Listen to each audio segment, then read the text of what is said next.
Hello everybody, Thomas here once again. As always, welcome back to SFF180. Thank you guys so much for joining me. It is Monday, February 15th, and time once again for the mailbag. A day after Valentine's Day. I hope you all had a lovely Valentine's Day.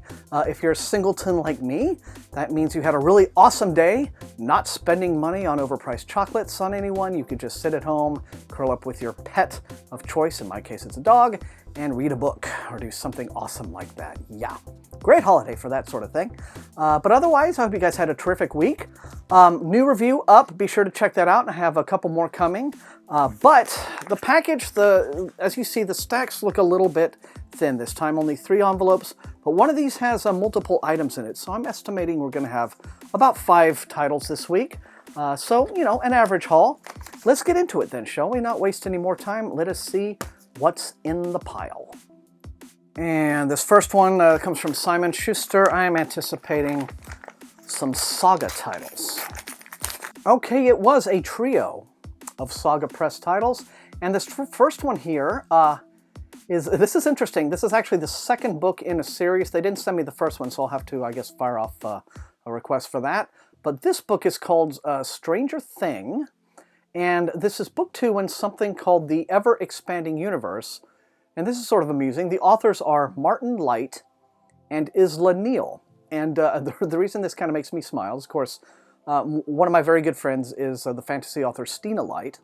Okay, and then my middle name is Martin, which a lot of my close personal friends call me by my middle name. I'm usually Thomas. I prefer Thomas, actually, I think. Yeah, it's just kind of, I look at that and that's the kind of thing that kind of makes me grin. But otherwise, I don't really know anything. That is a baby, a pacifier on the cover, meant to look like a UFO.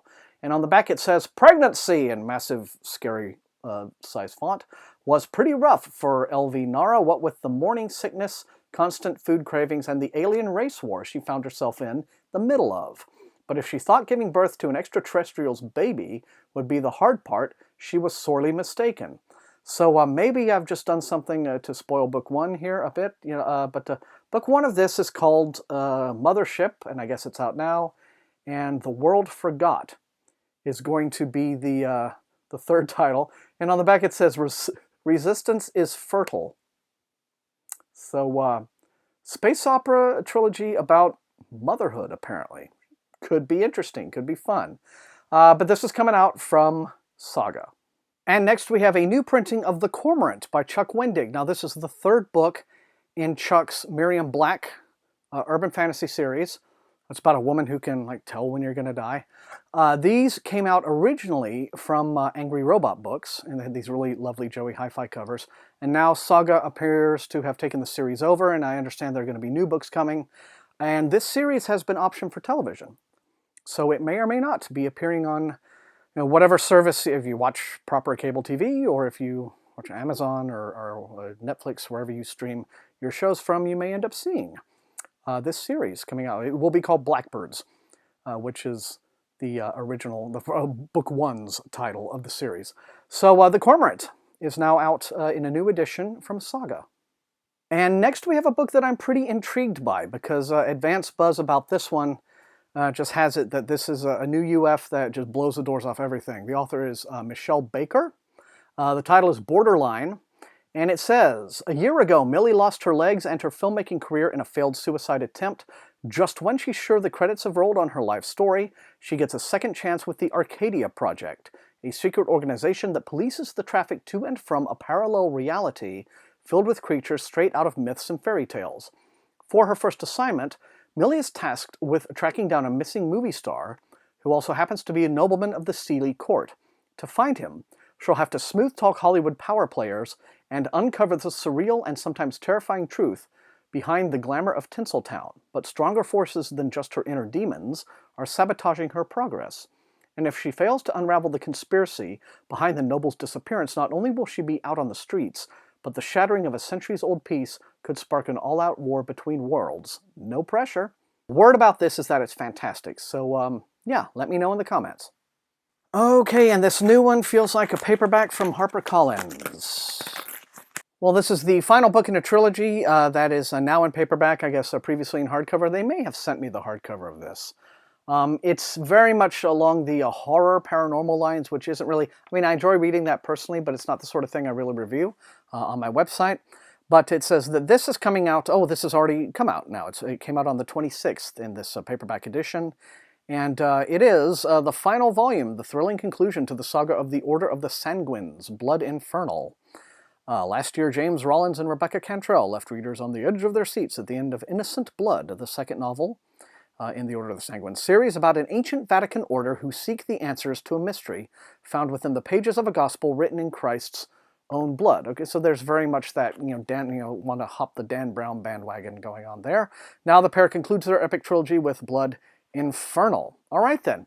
I know if you're a fan of this trilogy, let me know in the comments. But otherwise, this is now out in mass market paperback from Voyager. No, not from Voyager, just from William Morrow Fiction. Close enough. Okay, and what is... Oh, this is from Melville House, a small publisher of some repute.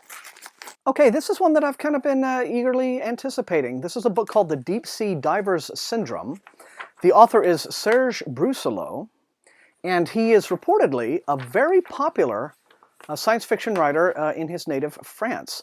And this is the very first American edition, English translation, of his works to come out here. And this book originally came out in France in '92, way back in '92, and it's finally getting a U.S. release. Yeah, it says Serge Brussolo is one of France's most influential best-selling authors, acclaimed for novels that are hybrids of science fiction and fantasy.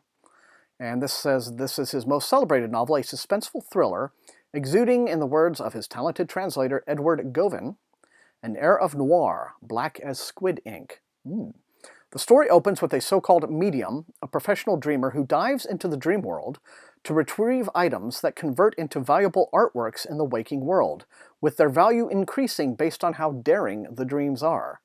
In David Sorella's dream, he is a professional thief who, with the help of his accomplice Nadia, breaks into jewelry stores and museums, lifts diamond necklaces and priceless art, and escapes into the night, often just ahead of bursts of police gunfire. But the dives are taking their toll, both physically and mentally. David is beyond the point at which his syndrome forces most mediums to retire, or face insanity, or even death. And yet he can't imagine full-time life in the waking world, a world with no Nadia. So he decides to go down one more time, on the deepest dream dive he's ever attempted, to settle his doubts and pull off one last spectacular job. The Deep Sea Diver Syndrome is set in a uniquely skewed reality, but it is nevertheless a prescient critique of the contemporary art scene, and a moving portrait of a man who renounces the waking world only to face the fragility of his own fantasies. Okay, and this came out in mid-January. This came out January the 19th from Melville House. Very attractive little hardcover edition. And it's not very... Yeah, it's like it's just under 200 pages, 196 pages. So it could be like a real short, quick, tight little read. So let me know in the comments. The Deep Sea Divers Syndrome by Serge Brussolo.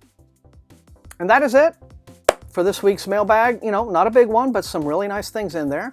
So be sure to fire up those comments. Let me know, as always, which of these looks most interesting and exciting to you, which you would like to see me prioritize in the review queue.